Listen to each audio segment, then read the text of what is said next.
Secrets hidden in plain sight. Powers that move the world in the shadows. Questions no one dares to answer. Step beyond the Matrix. Subscribe.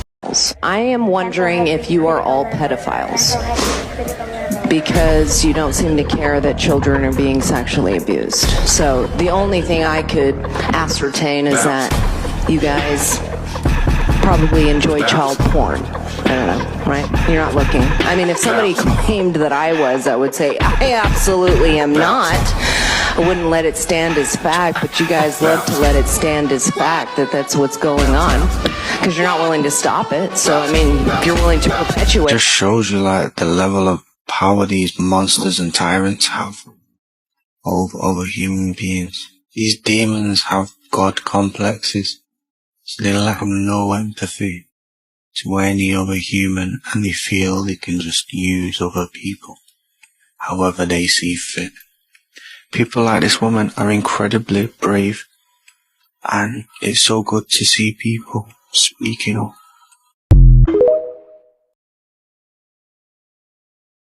Eat babies, that is not bullshit.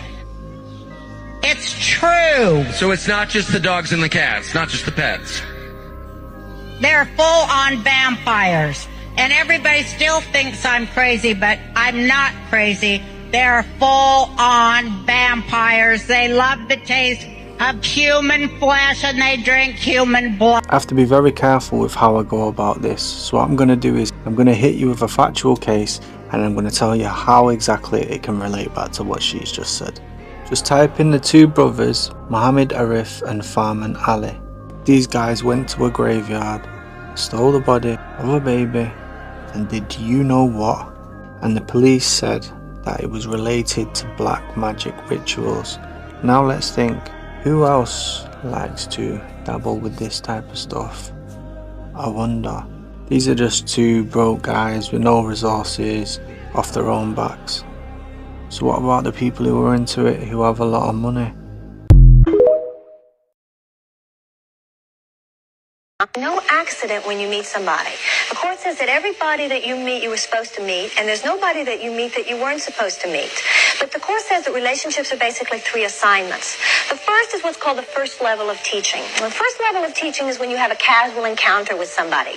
Let's say you met somebody in an elevator, or some child lost his little ball, and you had to choose in those interactions who you were going to be. Were you going to smile at the person in the elevator, or were you going to be cold and dismissive, which is the way the world tells you it is wise to be in some cases. Or when the child loses his ball, are you going to just kind of ignore or get angry with the child, or are you going to be real sweet and throw the child his ball back? That's called the first level of teaching. When there's no real purpose for you to have an extended relationship with this person, but for the purposes of your healing, every situation gives you the maximal opportunity to learn what there is to learn from that interaction. Now, the second level of teaching is when you come together with a person for a relatively extended period of time. And that relatively extended period of time has to do with the fact that you come together with people, and let's say you're together for 6 weeks or 6 months or 6 years, and then the relationship ends. Now, according to the ways of the world, according to the ego, that means that the relationship failed. Oh, that's too bad. Of course, that doesn't mean the relationship failed at all. That means the relationship might have succeeded beautifully, but there is no longer, their learning and their healing together for those two people is no longer best served by physical proximity. So then the Course says that the people appear to separate. Now, people don't really separate in those cases because we're taught that people are not their bodies. We're concerned with content instead of form, remember? So the content is the mental interaction, and that goes on forever. The Course says, whom God hath brought together, the ego cannot put asunder. So the truth for us is that once you're bonded with someone, that's it. You're in that relationship forever. So when you separate, if it seems to be that it is no longer best serving either of you to be together physically, for us, that does not mean that the relationship failed. It means that the relationship, as I said, might have succeeded beautifully, and now it's time to move on.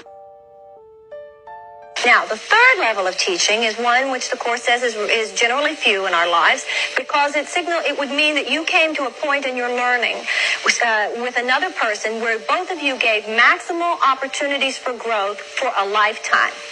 That would mean that you met somebody, and for your whole lives, there would be stuff to learn together.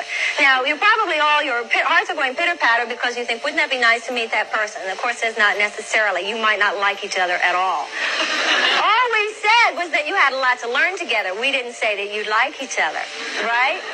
Because depending on where you are, the person sometimes who is the greatest teacher for you, remember the person who's really the greatest teacher for you is someone who brings up all your stuff. Brings up all your stuff for you to choose again. If you still have a lot of stuff to be chosen again about, if you still have a lot of stuff to be healed, then sometimes your greatest teachers are people who are going to press your buttons and not make you so happy at all. That's why I say to people here a lot, stop praying for your soulmate to. This is the only proof we have of time travel, and it's absolutely terrifying.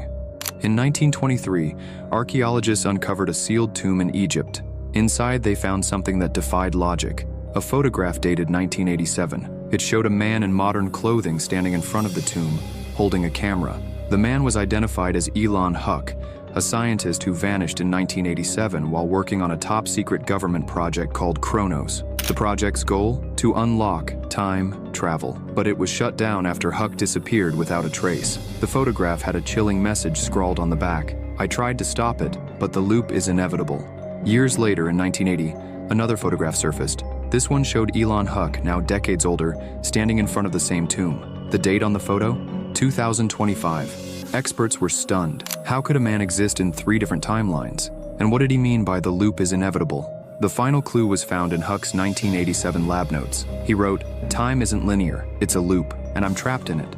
But here's the twist. In 2023, a team of researchers decided to open the tomb again. Inside, they found a camera, the same one from the photographs. When they developed the film, it showed a picture of them standing in the tomb, dated 2040.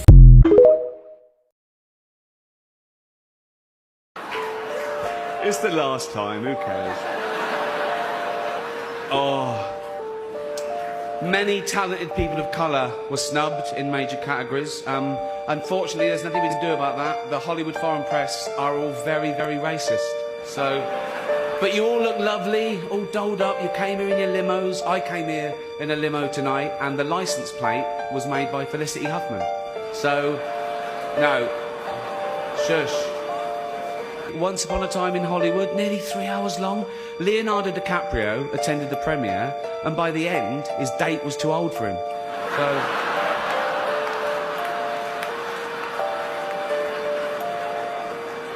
even Prince Andrew's like, come on, Leo, mate, you know, you're nearly 50, son.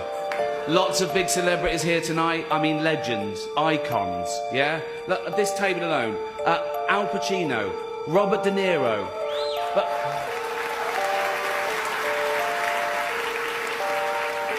Baby Yoda. Oh, that's Joe Pesci, sorry. It was a big year for paedophile movies. Surviving R. Kelly, Leaving Neverland, 2 Popes. Shut up. Shut up. I don't care. I don't care. You could binge watch the entire first season of Afterlife instead of watching this show. That's a show about a man who wants to kill himself because his wife dies of cancer, and it's still more fun than this, okay? Spoiler alert, season 2 is on the way, so in the end, he obviously didn't kill himself. Just like Jeffrey Epstein. Shut up! I know he's your friend, but I don't care. You had to make your own way here in your own plane, didn't you? The world got to see James Corden as a fat pussy. He was also in the movie Cats, but no one saw that. Apple roared into the TV game with a morning show, a superb drama, yeah. A superb drama about the importance of dignity and doing the right thing, made by a company that runs sweatshops in China. So, well, you say you're woke, but the companies you work for, I mean, unbelievable. Apple, Amazon, Disney.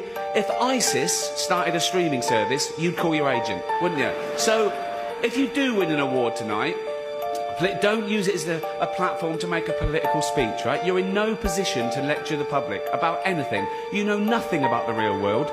Most of you spent less time in school than Greta Thunberg. So, if you win, right, come up, accept your little award, thank your agent and your God, and... So... it's already 3 hours long. It's the last time, who cares?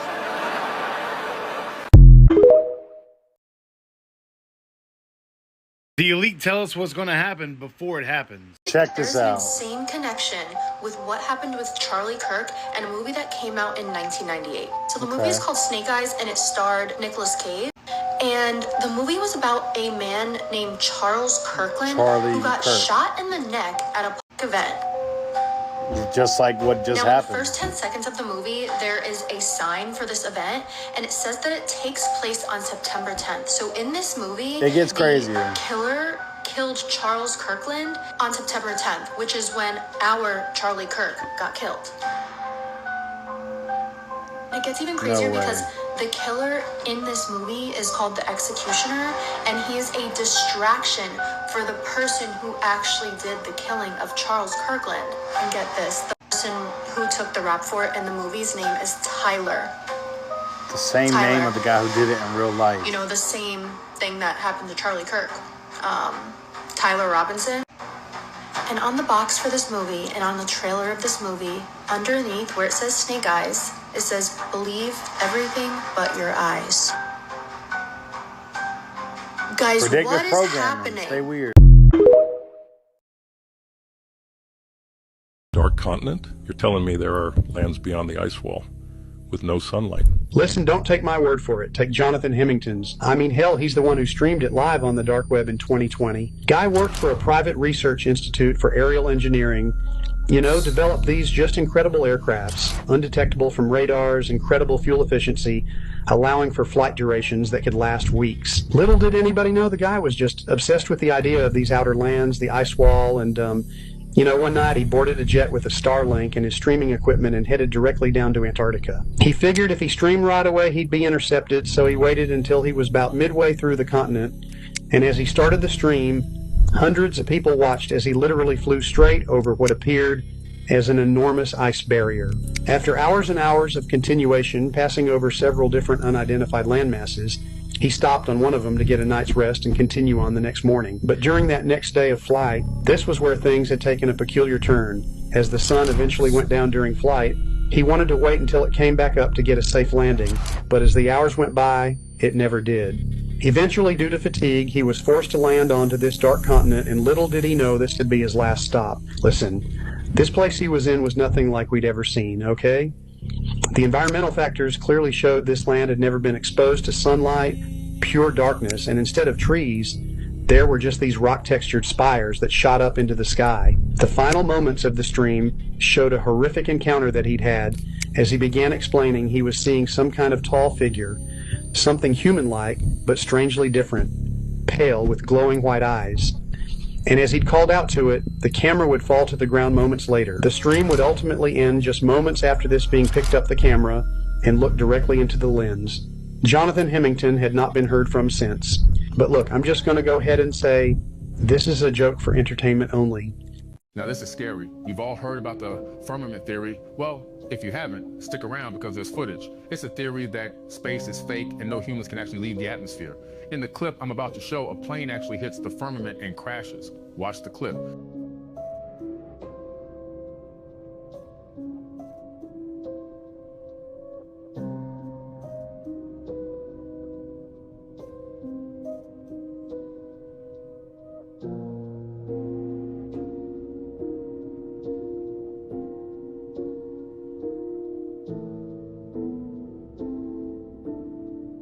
You see the side-by-side comparison with the water on the left side of the screen. It's a model plane to show the difference.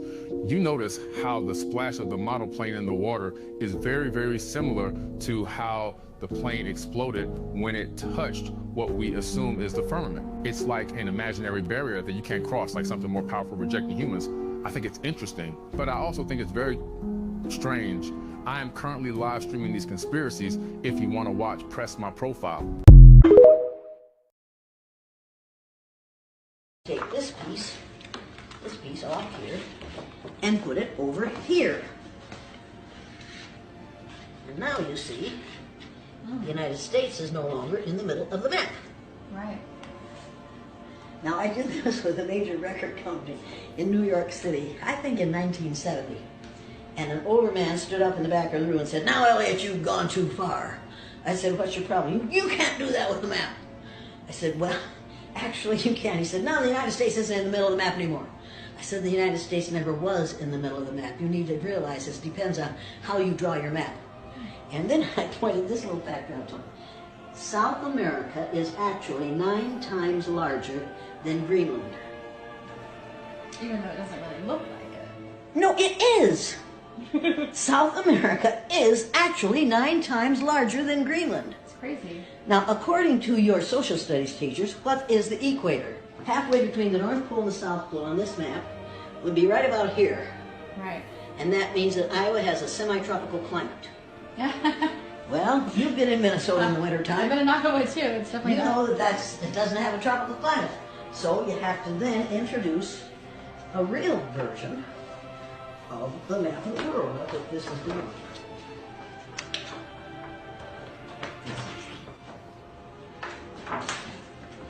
That's very good. The Peters projection map.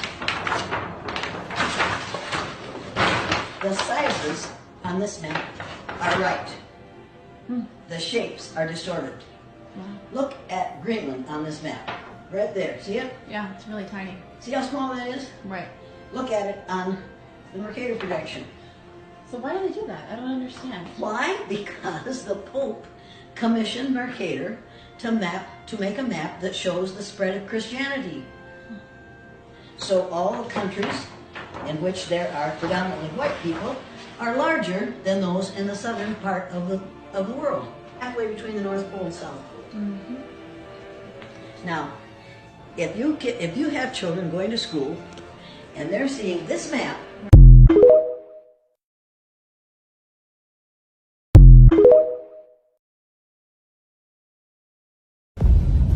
there are great ideas undiscovered, breakthroughs available to those who can remove one of truth's protective layers. Before his death, Apollo 11's first man, Neil Armstrong, said something that stopped everyone in their tracks. For decades, he stayed silent, never fueling theories, never answering questions. But in the final stretch of his life, he finally admitted what we all suspected.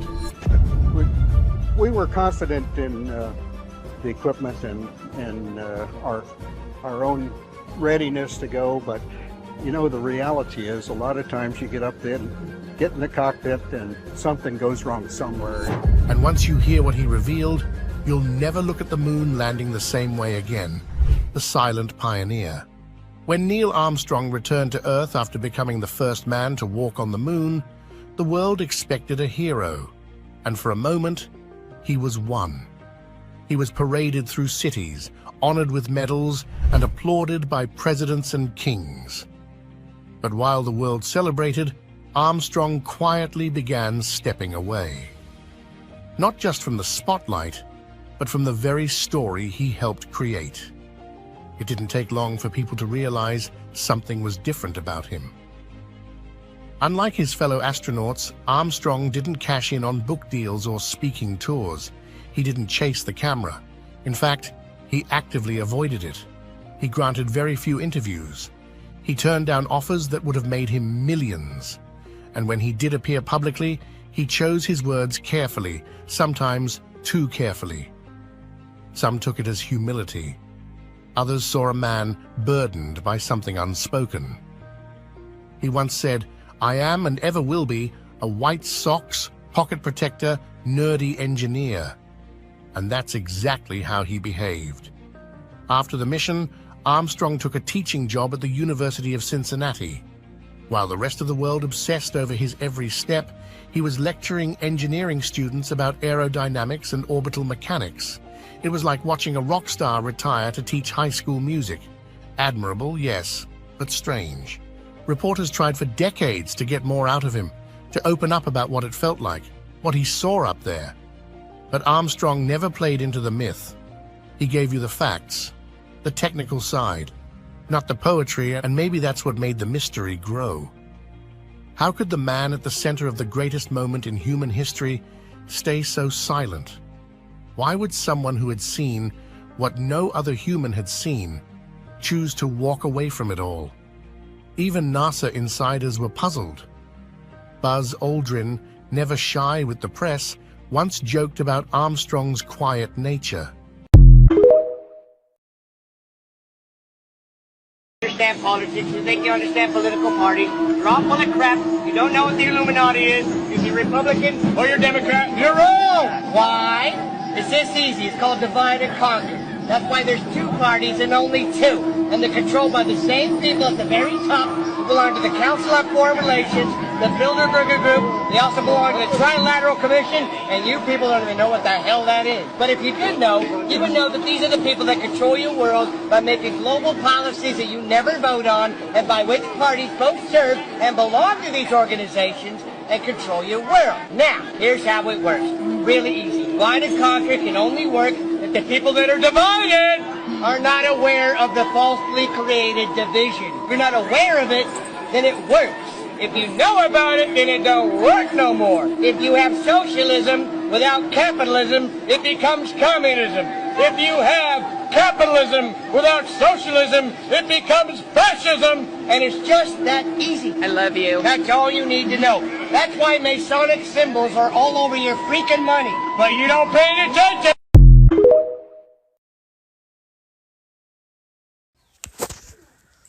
The Carnelian law. If I let you know what I'm doing to you before I do it, I do not earn any karma. Look what Kim Kardashian is.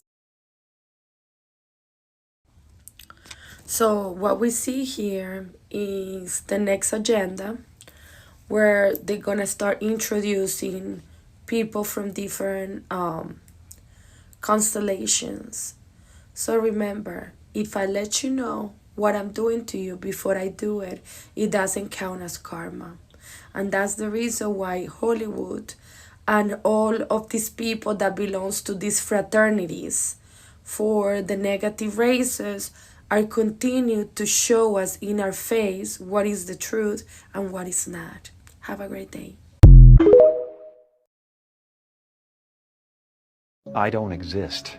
So they're all characters that I've played, including Jim Carrey, including Joel Barish, including any of those things. They're all characters. Jim Carrey was a less intentional character because I thought I was just building something that people would like, but it was a character. I played the guy that was free from concern so that people who watched me would be free from concern.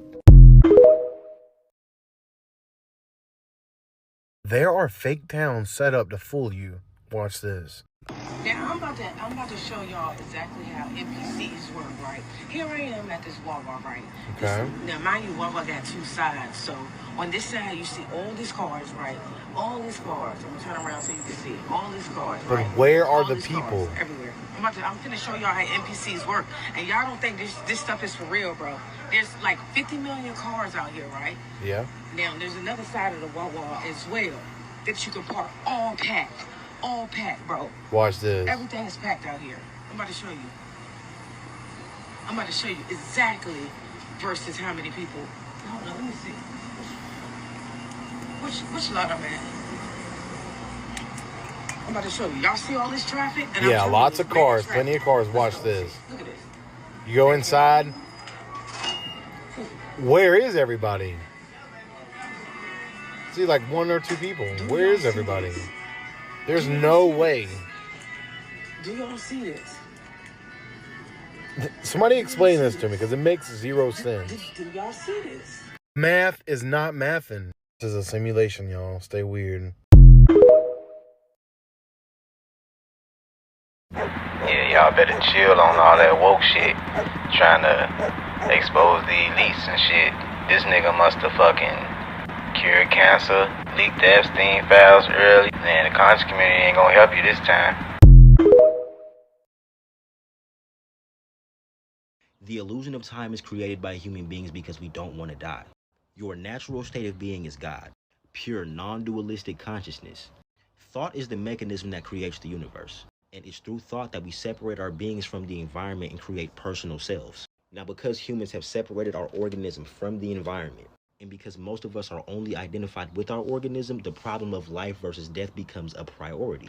That's what generates existential anxiety. Someday it's going to be over with, and we know that. When you're identified with the body, The concept of total annihilation that death presents is something that you can't handle. So unconsciously, you sever life and death. You make life and death seem like they're different things when they're not. Our normal understanding is that life begins at birth and ends at death. Life and death are not separate. The goal of all life is death. So just like hot and cold aren't individual entities, they're aspects of the entire spectrum of temperature, death is not a different experience than life. Life and death are both aspects on the spectrum of consciousness. Life and death are nothing but two ways of viewing the reality of the present moment. They're two sides of the same coin. Everything that's ever happened to you happened in a right now. There's only right now. You only ever experience now. Time is the movement of your mind. Now, real quick, we have to talk about the present moment. I'm going to say the word applesauce. Now, that shit is gone. I said the word applesauce like 2 seconds ago. So the way that we normally operate within time, the present moment is something that's constantly slipping into the past every fucking millisecond. The present moment I'm talking about is the spiritual present moment, and that doesn't exist as a point in time. It's everything. So because this infinite present moment has no past, it is always being born. But because now has no future, it is simultaneously dead. Life and death are two different ways of talking about the same timeless moment. So you go from undifferentiated awareness to an individual organism. Now because you're identified with an individual organism, you believe in life and death. You've created two dimensions in your mind that are illusions. It's your subconscious denial of the unity between you and the rest of the universe, as well as your identity with the personal self that creates the illusion of time. You refuse to die in your mind. So because of that, you can only exist in a point in time. You can't exist in the infinite now moment. So in trying to preserve the personal identity, the mind creates an ego, your self-image. Now you believe you're an ego. Right now, what could I use to define me? Only my memories, only the illusory past. All my memories are thoughts. So if I was to describe the person I am, I would just be describing a series of thoughts and experiences. That's what it is to be an ego, just to be a wrapped up bundle of thinking. So in identifying with and thinking from the foundation of the ego, all you're going to do is further divide up the unified mind. The ego promises us the illusion of there being a tomorrow, of a continuous existence. Now reality is split up. Now you think you're a soul with a mind and a body. Not true. There's only the one who's none. When you look at the money, our dollar bill, of course, you'll see the pyramid. Why do you have an Egyptian pyramid on a dollar bill? And the words in Latin, most people are trying to earn a buck, they're not even looking at it. But if you look at the back of the dollar bill, it says annuit coeptus. And on the bottom, below the pyramid, it says novus ordo seclorum, new order of the world, the new world order. And the annuit coeptus over the top simply means our enterprise is successful, or our enterprise has been crowned with success. And so what enterprise? The New World Order. The New World Order, the pyramid has 13 layers. Just as the 13 stars, there are 13 feathers, there are 13 stripes, and the shield, you'll see the American shield, that's what is called an American flag. The American flag, the stripes are going up and down. A United States flag, which is a corporation, it's a privately owned company, U.S. flag, the stripes go that way. Do you see what I see? Notice this. Does that strike? And a term you need to get familiar with is crisis actors.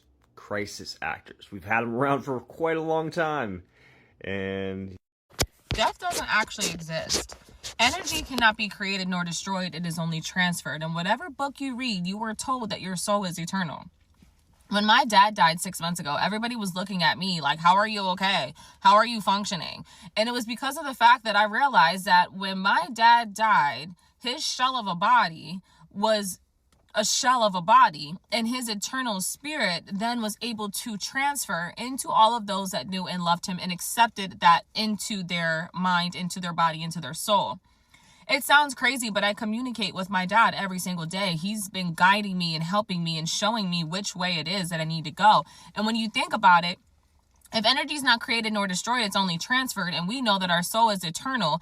And we know that when we die, our soul essentially is to go back to the source of all sources, which is God. Then that tells me that God is omniscient and omnipresent, which means everywhere, in all things, at all times. That same spirit that was in my dad is now with the spirit that completely created everything, that created him to begin with. And because he is back with that spirit, and I've allowed that spirit of God's source to come within me, I now have all within me. I now have my dad within me. Even when my grandmother died, I would ask her, like, she was dying. She knew she was dying. And I was like, you're not afraid of dying. Like, you're not afraid. Like, you're literally dying. I'm watching you die. And she would tell me, no. Oh, death, where is your sting? She would always say that. Oh, death, where is your sting? You can't, because when you die, you're gone in the physical body. Externally, it's our flesh that mourns. It's our flesh that grieves. It's our flesh that hurts, because we're all here having a human experience.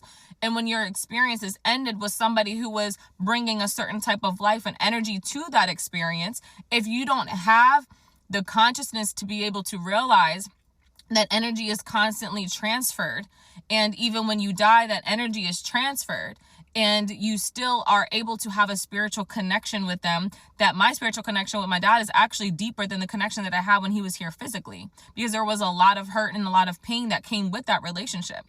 It doesn't mean that I'm not hurting, that I'm not going through pain, yet it's a different type of energy that's attached to it. Now it's more pure. It's easier to understand. It's easier to communicate between. So don't find yourself allowing yourself to go into this deep, dark hole feeling like it's the end because you lost somebody. It's truly the beginning if you allow it to be. They will guide you. They will show you exactly where you're supposed to be going in a way that's not able to be communicated in this external reality. Death doesn't exist.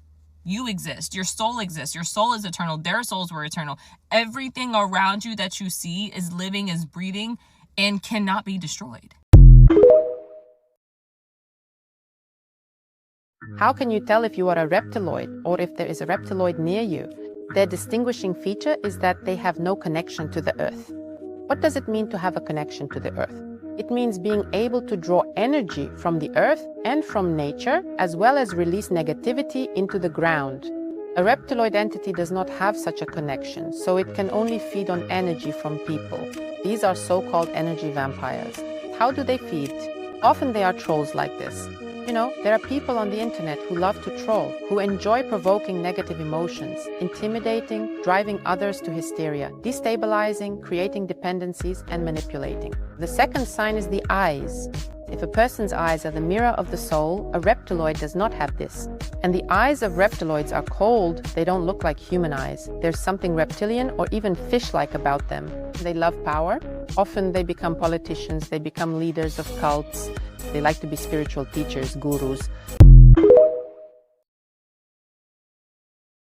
What if I told you that you may never actually die? In quantum physics, there's a theory called quantum immortality. It says that every time you face death, you split into two universes. In one universe, you die, but in the other universe, you survive. The you that continues living never experiences the universe where you died because your consciousness follows the over. Your body can die 1,000 different ways, but your consciousness jumps to the version of reality where you somehow escape. Some call this the ultimate glitch in reality. Others call it the mechanism that explains luck. Ever wondered why some people survive impossible accidents, plane crashes, gunshots, deadly diseases? How do people fall from skyscrapers and walk away, doctors say? But quantum theory says in every timeline they died except one, and that one is the only one their consciousness continues in. So here's the nightmare. From your perspective, you might live forever, trapped in survival. Your story might not end when you think it ends, because from your perspective, you never reach the timeline where you are dead. Did y'all see what the president just said about the G's? No? Watch this, I'll be right back. So we're into 6G now. I just 5G. I was a leader on 5G getting that done. And now they're up to 6. Let's do it again. What does that do? Give you a little bit deeper view into somebody's skin? See how perfect it is? I like the cameras the old days. So they just had a nice feature. Now they cover every little... Sorry, did he just say that it looks inside the human skin? Of course, we know that he's completely just playing. Pretty coincidental that this exact one happens to be 6 out of all numbers. Yeah, I know it goes in order, but still. Safe to say, I don't think there'll be a 7. By the way, speaking of the 6-7 fad, I'm sure it's completely organic, completely unrelated. To be at 6s and 7s means to be in a state of confusion, disorder, disarray from trying to manage too many things at once. Have you guys seen the news lately? Have you guys seen the thousands of narratives happening on Twitter right now, lately? Have you guys seen the GOP tell us things are completely opposite of reality, lately? Unrelated.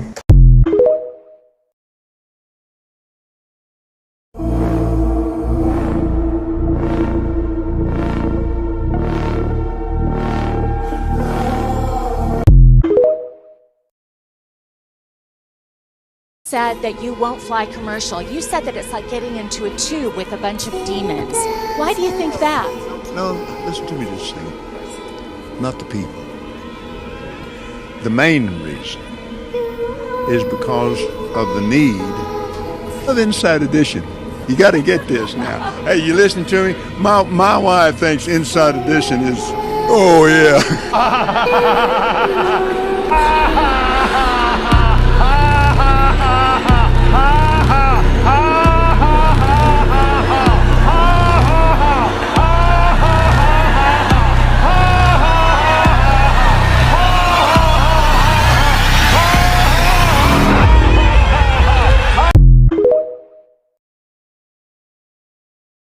I'm really starting to consider that one scientific theory that our galaxy and a whole bunch of neighboring galaxies are collapsing into a supermassive black hole, and that's why time seems to be moving faster with every single passing year, and why our Earth is literally turning faster every single year. I mean, that, like, they've had to adjust clocks and stuff. I mean, that's why we have leap year, because, like, no one talks about it, but there's not 24 hours a day anymore. There's 23 point a crap load of decimal numbers hours in a day. And I mean, it seems like time's moving faster because, oh, so many events, so many things are happening, but also, like, the fabric of our existence could just be disintegrating. That's a possibility, too. Like, it might not just be like, oh, time seems like it's moving faster. It could just literally be moving faster because of time distortion that happens in the black hole. And the reason things could be getting more insane might not just be like, oh, because we're in a simulation, or which is also like that.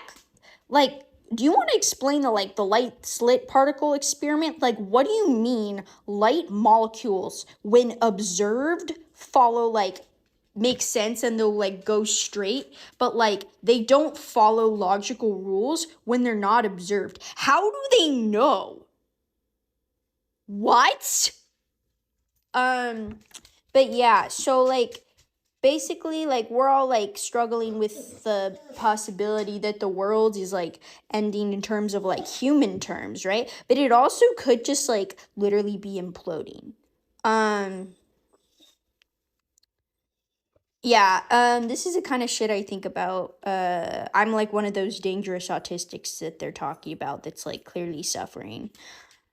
Yeah.